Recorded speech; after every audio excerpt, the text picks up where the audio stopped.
lack of social connection is as deadly as smoking 15 cigarettes a day. You're losing 3 to 8% of muscle mass per decade if you're sedentary. And if you're not getting deep sleep, the waste accumulates. So over years and decades, that does contribute to our cognitive decline. Wendy Wood at USC found that 43% of what people do daily is habitual. You're not deciding, you're just doing. So the goal isn't willpower, it's autopilot. Getting 1% better every day compounds to being 37 times better in a year. So you're not looking for perfection, you're looking for consistency.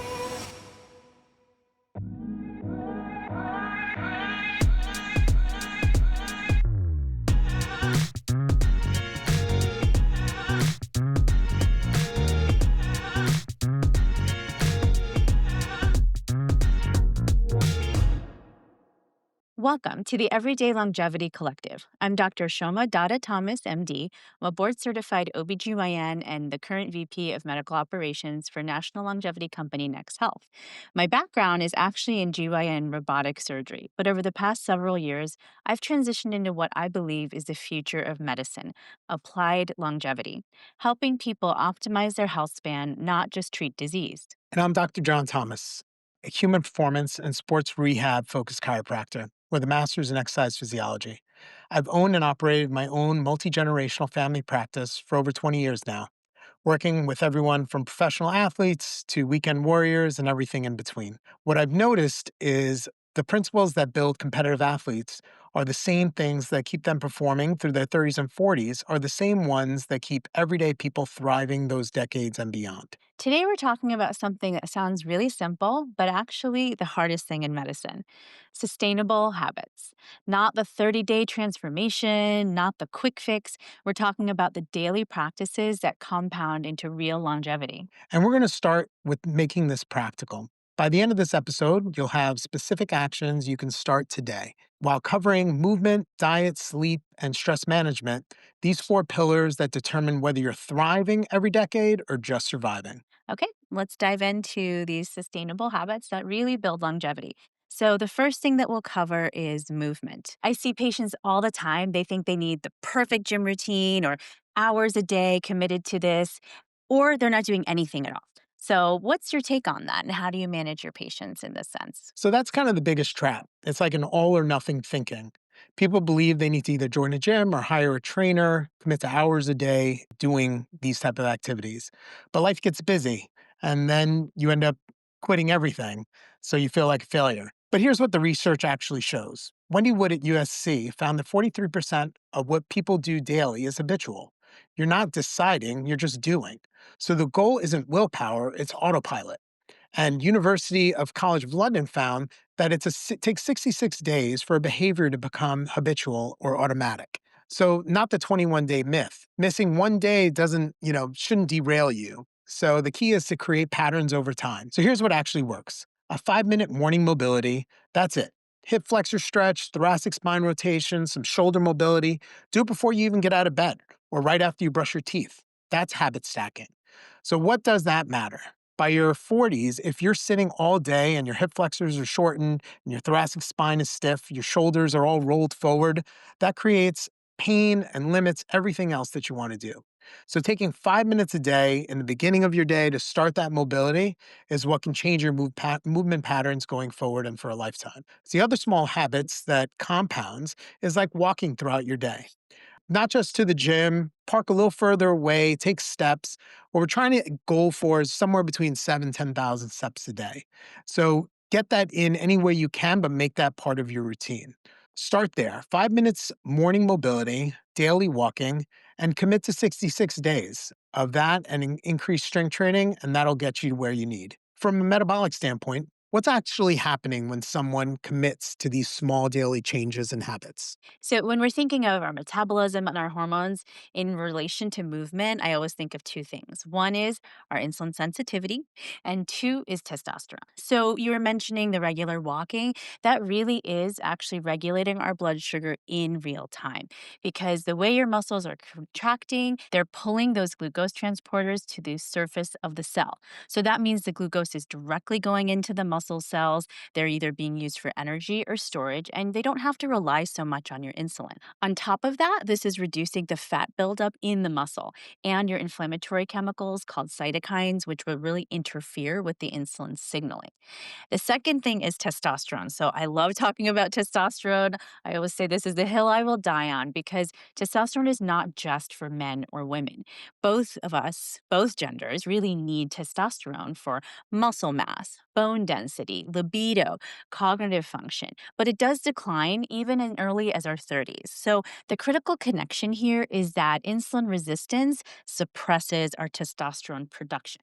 So when you're improving insulin sensitivity, you're automatically improving your testosterone metabolism and supporting ongoing healthier levels. So if you add strength training to this, that's further supporting the testosterone and growth hormone naturally. So I always say for men and women after 40, this is a non-negotiable. You're losing 3 to 8% of muscle mass per decade if you're sedentary. So the muscle is a metabolically active machine. It's not only strength and structure, it's improving our insulin sensitivity, supporting bone structure, and it's really promoting your independence. So, in simple terms, I always love talking about strength training.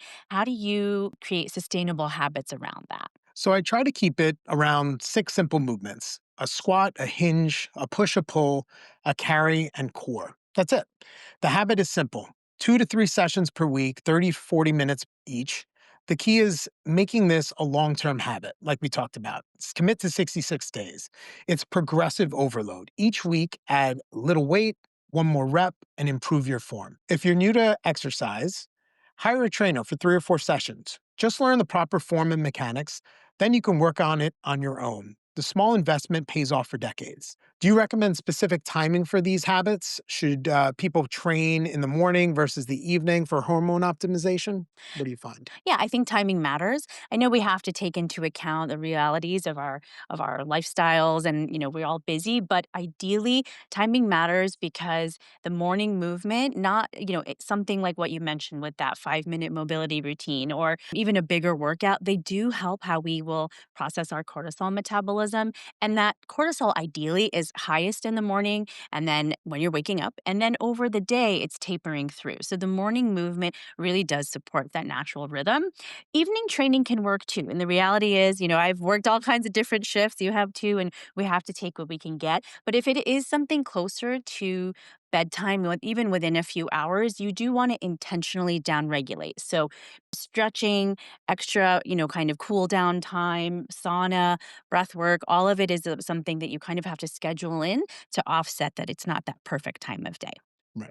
So I think overall, what we're seeing is there is a way to create sustainable movement habits, and they can be really small. I like to say bite size is a great place to start. So 5 minutes of mobility in the morning, making sure you're building and walking throughout the day. The 7 to 10,000 steps is a very popular adage now. Strength training at least twice a week, if that's something that you can do, maybe even a little bit more if there's opportunity. And then these small habits will eventually compound into that long term health and metabolic function. Let's Gosh. talk about the habits around diet. And I'm going to start with the simplest, most overlooked intervention, which is hydration. Most people are chronically underhydrated, and it affects everything: energy, cognitive function, joint health, metabolic function. So here's the baseline: half your body weight in ounces of water per day. More if you're training hard or if you're in hot weather. And start your day with 16 to 20 ounces of water before anything else. First, hydrate, and then start your coffee. Next, don't drink your calories. This is massive. Liquid calories don't trigger, satiety, and then the same way that food does. So soda, juice, fancy coffee drinks, alcohol, they all spike blood sugar and insulin without nutrition. So if you're serious about metabolic health, review your liquid calories. Third, food journaling or using a continuous glucose monitor. You can't manage what you don't measure, right? So even if you just do 3 days of tracking per week, what you eat, what you drink, your energy, and your exercise, all these patterns will help you realize what you're missing. So most people underestimate calories 30 to 40% and overestimate protein. So those are two big, challenges that people run into. If you really want to level up, get a continuous glucose monitor or CGM. You wear it on your arm for 2 weeks and it shows you in real time how different foods affect your blood sugar. That data is powerful because it's your data. What spikes my blood sugar might not spike yours, and a CGM gives you personalized insight. Do you recommend a CGM to your patients? Yeah, absolutely. If the resources are there and it's something that you're up for, I think it's a really great exercise. We've done this before, and I know we found some really interesting insights just about timing, how we responded, how exercise fit into it. I definitely recommend it. So, either something like food tracking, which is automatically built into the CGM experience, like you said, but even beyond that, the CGM really gives you those insights into the blood sugar management, which I really believe is the foundation for metabolic health. Hot take.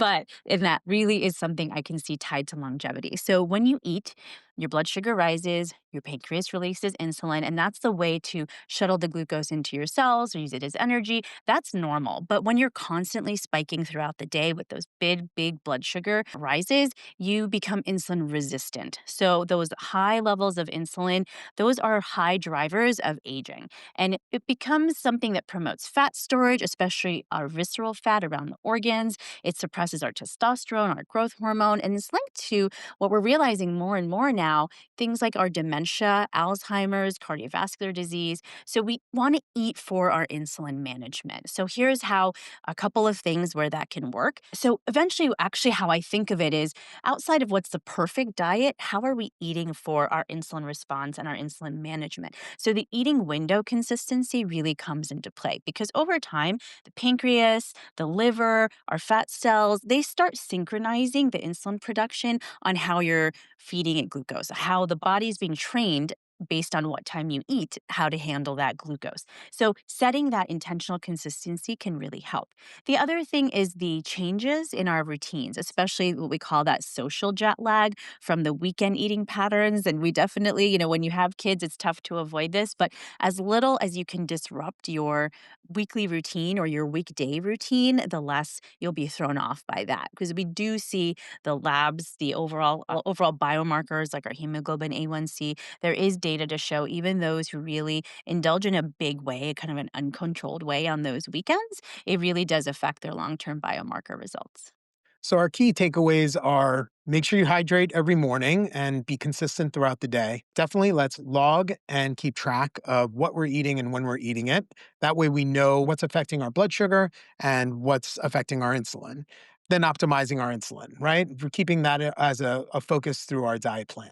And I do want to say, for me, I don't find that I'm successful with really extreme things. So consistency really always trumps perfection. So a lot of people, with us, they especially joke to me like, "How do you eat in front of him?" or whatever. I think it's really just a matter of you still want to live your life. So trying to aim for more of that 80-20, where there is some level where you're automatically building in some leniency, where you're really enjoying it. I mean, food can be such a community builder, source of happiness, how you connect with people. You're not just thinking about that you're doing something wrong. It's an Right. automatic, built-in part of your routine. So again, consistency is going to beat that short-term perfection every time. Yeah. And I think the same thing, like when we talk about, again, creating these good habits with hydration, starting your day, you start these habits. If you start your day with good habits, like drinking your water before you drink anything else, if you're hydrating through your day and keeping a bottle of water by your desk or making sure that you're drinking water through your workout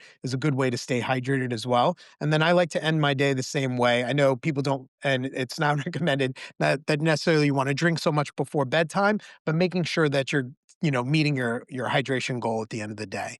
And the same thing with your eating. I would say again, if you start logging right from the beginning of your day, you're more likely to stay on track through your day and you're more conscious of what you're taking in. And Mhm. I think that's the key. It's like the more conscious and more aware you are of what you're eating, the more likely you are. And when you have to write it down, the Mhm. less, you're not as likely or wanting to write down the stuff that you're most likely going to cheat on. Yeah. So you're better off if you're going to log it, you're more likely going to be more conscious of what you're logging. And the other issue is this could just be something that you check in with. You don't have to food journal every day for the rest of your life. You don't have to wear a CGM continuously, especially something like the CGM. I'll often say, hey, it's just a 2 week exercise. Maybe just do it a couple times a year, a few times a year. If you're course correcting, then maybe log a little bit more carefully, use the CGM a little bit longer. But it really is something that has to fit for where you are, what your goals are, and it can be done in a really approachable way, again, as a small habit. If you're not a diabetic and you're just looking to make, optimization changes and do things to just, have a better quality of energy and, to feed the energy that you're trying to have throughout the day. In regards to the CGM, I think the key is as again, if we do it on a quarterly basis, we have more information that, food that I might have been sensitive to a year ago, I may be sensitive to a year from now. So understanding and keeping track of those things is a good way to avoid those sensitivities as you go forward. One very last thing about the CGM is I know for me and for you actually, it revealed more than just a response to food. So you had mentioned you would notice differences in your patterns of glucose response with overtraining or with good recovery and how that influenced it. For me, I also noticed it with stress and mood, and I got upset about something and I realized how silly it was when I saw how much it really affected me. So I think there's a lot more than just actually diet. So it ties into so much. And so again, can be a great approachable habit. So to recap diet, hydrate first thing, don't drink your calories, track your food for at least 3 days, and eat to optimize your eating window and insulin. As a reminder, we just discussed how movement optimizes insulin sensitivity as well. And one last thing about diet is that consistency trumps perfection every time. So if you're able to make consistent dietary patterns over a long period of time, it's always going to be a short period of time where you can sustain perfection. So people think, I got to do all the meal prep. I never will eat out. I'll do zero sugar ever. And it's just not sustainable. And honestly, it's not enjoyable. So even for us, I think we try to practice more of the 80-20. We really enjoy food. It's a point of connection or our families and is, something fun. So we want to make sure we're being moderate and approachable, but really still staying disciplined for the majority of the time where it benefits us. All right, our next pillar to discuss is sleep. This is where your body recovers from everything you did that day: training, stress, movement, cognitive work. And for a musculoskeletal perspective, this is where repair happens, right? When you strength train, you're creating micro tears in the muscle tissue. Sleep is when growth hormone is released to repair and rebuild that tissue damage. So, and to make it stronger. But here's what most people don't realize: sleep quality matters as much as duration. You can be in bed 8 hours, but if you're waking up multiple times and not reaching deep sleep, or your sleep is fragmented, you're not getting the recovery you need. So here's what supports musculoskeletal recovery. One, sleep in a cool room. 65 to 68 degrees is ideal. That's not her ideal temperature, but definitely for deep sleep, that's what you're looking for. Your core body temperature needs to drop to initiate sleep, and cooler temperature supports deeper sleep cycles. Two, prioritize sleep position. If you're a side sleeper, put a pillow between your knees to keep your hips aligned and reduce low back stress. If you're a back sleeper, put a pillow under your knees. That will also help reduce back stress and will let your back relax into a sleep position. Stomach sleeping is the worst position for your neck and spine. Three, invest in a good mattress and pillow. You spend a third of your life in bed. So if your mattress is sagging or your pillow doesn't support your neck, you're compressing joints and disrupting your sleep. So replace your mattress every 7 to 10 years and your pillow every 1 to 2. Four, manage light exposure. Bright light in the morning helps set your circadian rhythm. Dim lights in the evening also signal your body to produce melatonin. Blue light from screens suppresses melatonin. So either use blue blocking glasses after sunset or stop screens 2 hours before bed. And here's a big one for the habit standpoint: same bedtime, same wake time, 7 days a week. So, how do you frame sleep to your patients? This is one personally I'm not the best at, but it is something that actually comes up a lot with my patients because they're worried about dementia. They're worried about losing their cognitive focus, their sharpness. But actually, what's happening to the brain during sleep is where the real longevity happens, that real, again, clean out happens. So there's a system called the glymphatic system. And this is where, like the lymphatics, it's cleaning out the brain. So during deep sleep, the cerebral spinal fluid is flushing through the brain, clearing out the metabolic waste products, including beta amyloid. So we know that that has a huge association with Alzheimer's. So sleep, in addition to being rest, it's a very active detoxification for our brain. And if you're not getting deep sleep, the waste accumulates. So over years and decades, that does contribute to our cognitive decline. And now we have the ability to do some genetic testing, which is bringing this up for people a little bit sooner. So sleep, optimizing sleep habits, really minimizing sleep disruption is one way we plan for prevention against cognitive decline. So, there is Harvard based research on the irregular sleep schedules as well. Even if you add up to a regular period of duration, there is still impairment on the insulin sensitivity, the cortisol rhythms. You can suppress testosterone, as we talked about, and you're really increasing cardiovascular risk. So, when you're talking about same bedtime, same wake time, this is where it really pulls in that concept. And again, the hormones run on those circadian rhythms. So, if these rhythms are chaotic, the hormones are chaotic. And that's where I tell patients it's really sleeping for cognitive health, detox, and hormone optimization. So, no caffeine after 2 p.m. ideally is a great first habit to start with. Caffeine has a half life of 5 to 6 hours, so it stays in your system quite a while and can be very disruptive. We've talked about alcohol a lot and the intake. I think definitely alcohol is a very hot topic for many. I think what we're seeing is there's a tendency of reduced alcohol with the current generation, but it's still a pretty active part of our society. And again, a point of social and community connection. But while it's something that some people actually think is helping them because it's sedating, it is actually affecting the sleep architecture. So our sleep cycles, that deep REM sleep, it's kind of truncating how long we're in there.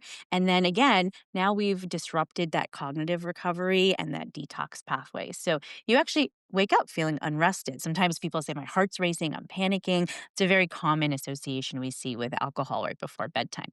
Also, manage your stress before you're going to bed. So, getting off the screens, don't check your email right until you're putting your head on the pillow. How are you really winding down? I know for me, this was reading from a book. Another thing, I don't recommend that many supplements to everybody, but magnesium glycinate is one that before bed can be really helpful. Muscle relaxation, calming the nervous system, improving sleep quality. It is something that really can have pretty universal appeal and can really help with this issue too. So I'd also add one more thing: track your sleep. You can use an Oura ring, a Whoop strap, or even your Apple Watch. The data will show you patterns. Maybe you sleep worse at nights that you drink alcohol, or when you eat late, or when you train too late to bed or too close to bedtime. This objective feedback is powerful because it reinforces the habits that work and exposes the ones that don't. Just like movement and diet, give sleep changes 66 days. We want to create that same good habit. Your nervous system needs time to adapt to your new rhythms, and you might not see results in 1 week. But by week 8 or 9, you'll notice that you're falling asleep faster, sleeping deeper, and waking up with much more energy. So, bottom line, I guess, on sleep habits and how to approach this in a sustainable way. So, prioritizing those 7 to 9 hours of sleep in a cool, dark, quiet room. Invest in your mattress, your pillow. I definitely see you do this. And I think I didn't realize there were so many varieties of pillow shapes and consistencies until I married a chiropractor. And I would say sometimes, actually, many nights I see you even have done away with the pillow by the end of the night. And I assume that's for your neck. So, that comfort factor of sleeping. So, no caffeine or alcohol close to bed as much as possible, and then managing the stress. This is probably what I feel is the most reported as the reason for sleep disruption. So, that's why cognitive behavioral therapy is probably the number one treatment for this when it's chronic and ongoing. But those small thoughts on how can I just decompress, really get myself in a good mindset before sleep is really important. And then if it's something that's you're open to trying magnesium, if it's difficult for you to kind of drift off to sleep. So again, the small foundational habits, we know sleep itself is really the foundation for everything. So really want to build on what we can optimize there. Okay, so let's talk stress, because this is where a lot of people fall apart and it can tie into your habits. For me personally, stress management comes down to three things: faith, family, and community. So I'm not here to preach, but having something bigger than yourself, whether that's spirituality, religion, or just a sense of purpose, these things give you resilience when life gets hard. So research shows that people with strong spiritual practices or purpose driven lives have lower cortisol, better immune function, and longer lifespans. So, in regards to family, protect time with your family like you protect time with work. No phones at dinner. Dedicate Sundays to family activities, whether that's going to church, synagogue, or otherwise. These aren't luxuries, they're necessities. The relationships you build at home are the buffer against stress everywhere else. And then we focus on community. Brigham Young did a meta analysis of 148 studies with over 300,000 people. And they found the lack of social connection is as deadly as smoking 15 cigarettes a day. So, more damaging than obesity or physical inactivity.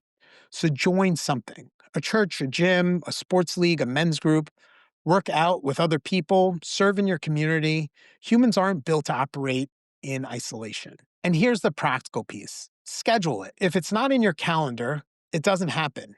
I block time out for my men's group, for family time, for family sports, for church. These are non negotiables. That's how you build resilience. And I would say I've really heard a lot of more focus on that after pandemic and COVID. Patients over and over were just really now exploring more ways and acknowledging that we've lost some basics of connecting with people, especially in real life. So I think this has been really, really important for us to think about in these habitual ways. Thinking about stress. So again, going to that more physiologic standpoint, because chronic stress is a huge accelerator of aging. We know that it's if you're stressed, your body's releasing more cortisol. And cortisol is meant to be a stress response, but in short spurts, in short periods of time. And when we're chronically increasing our cortisol levels, it's increasing our inflammation, promoting fat storage, especially in the midsection, which is leading to more chronic disease.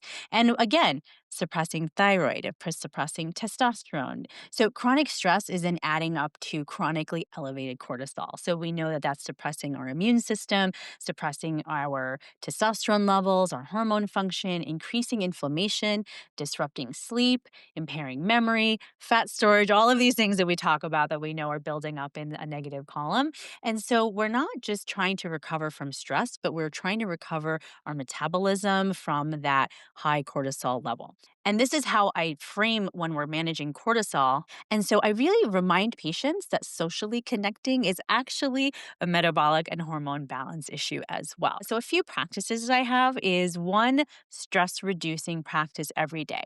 And it may not be the same thing every day. And it doesn't mean sitting on a glacier and meditating. It is some small little tidbit of something fun, I usually say. Don't forget the fun in your day. And this is something that's maybe being outside in nature, a sauna, breath work, playing with the kids, or just giving you some time where you're not having to answer to anybody and just, kind of just able to be with yourself. And that's a non negotiable. Maintaining friendships is a second one. I say this is always the one place I'm purposefully discuss it in a sexist way because I see our guys really drop off and maybe depend on their female partners or, lose friendships over time. And we know that that's something you get busy with your career, your kids, your friends kind of go to the side. So you often feel guilty if you're making time for friends. And we've seen that if it's something, again, like a non negotiable, scheduled, and it does take work. Let's admit it does take work, but it really does pay off. One tip I've given is hey, once a month or once a week, just think of somebody who you haven't connected with in a long time. And just a text, hey, remember that XYZ time that we, did this for a birthday and I was just thinking of you, hope all is well. It's as simple as that. And then if it leads to something bigger, great. But if it's just a small tidbit that gives that moment of connection and fun and maybe sparks up, another relationship again, then it's a great payoff. A big discussion I have around stress management is the digital stress. So we talked about it a little bit with the sleep, but we are constantly looking down on our phones, the constant emails, social media, doom scrolling. All of these things really put our nervous system into more of that fight or flight state. And so we want to get out of that, make rules around, either you and your partner or as a family or just as an individual. What is the time that you're shutting that off? What is the time you're getting off of the email? No phones in the bedroom.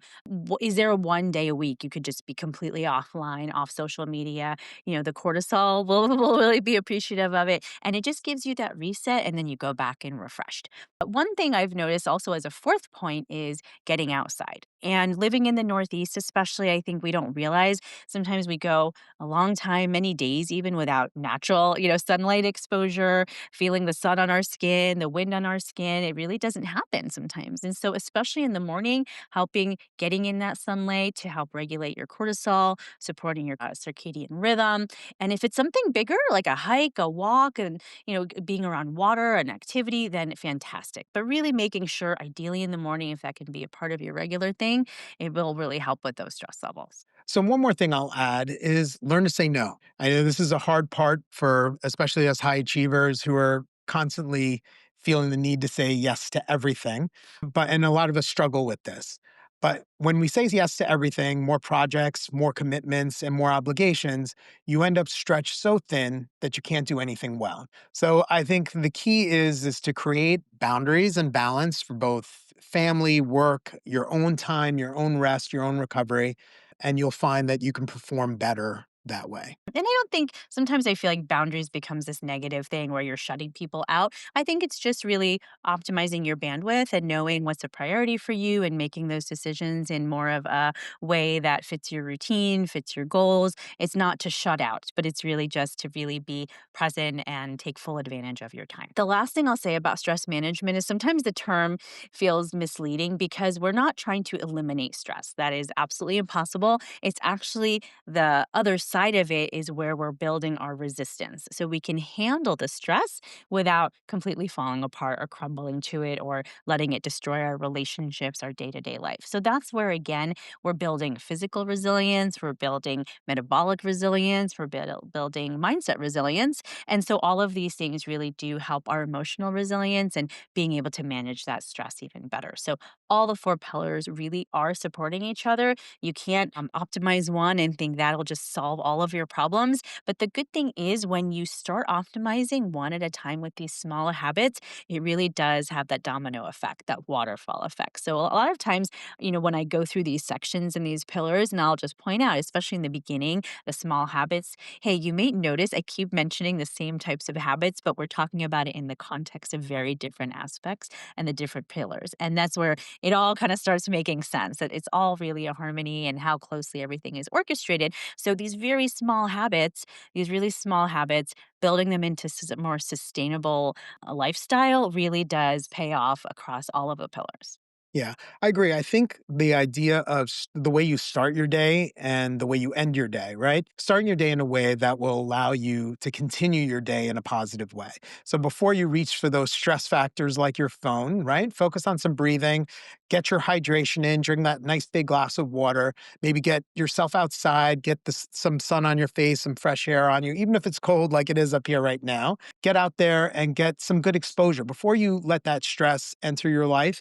Center and focus on yourself and what your goals are for the day. And I think that's a good way to, again, start with some good habits and get your day going off the right way. We've covered a lot, but I want to leave you with something simple. You don't need to do everything at once. In fact, you shouldn't. Movement, diet, sleep, or stress, commit to it for 66 days. So, movement, 5 minutes in the morning, a mobility routine, diet, protein at breakfast, sleep, same bedtime every night. Stress, 10 minutes of breath work, or time outside daily. That's it. Four habits, 66 days. Let them become automatic, then add more. Right. So let the autopilot kick in, I guess is what we're trying to say. And remember, as based on James Clear's 1% rule from Atomic Habits, getting 1% better every day compounds to being 37 times better in a year. So you're not looking for perfection, you're looking for consistency, small improvements. Bite sized habits, repeating them over and over, that will build to exponential change. And again, getting into that autopilot state. The patients I see who really are doing the best in the 50s, 60s, 70s, really throughout all decades, they're not doing extreme diets or crazy workouts, and they're not getting major advantages from that when they do it for 30 days and then they're out. They really find the right level that's sustainable for them. And then that's something that translates to habits for years. And again, that's to me what really builds our everyday longevity. So the difference between short term results and long term longevity. And community matters. You don't have to do this alone. Find people who are on the same path, whether that's a workout partner or an accountability group, or just a friend who's also trying to optimize their health. Share your wins, share your struggles, support each other. And if you want to go deeper, we'll be covering each of these pillars in future episodes: advanced movement strategies, hormone optimization, sleep biohacking, stress resilience. But start with the basics. Master the fundamentals. That's where 90% of the results come from. And as always, we're new to this podcast world, but as they say, share this with someone who needs to hear it and leave us a review. It helps us to reach more people. Our goal, again, is really just to keep things simple, give you evidence based, actionable strategies to build a longer, healthier, more vibrant life. Thanks for listening to Everyday Longevity Collective. We'll see you next time. Stay consistent, stay intentional, and remember, longevity isn't about adding years to your life, it's about adding life to your years.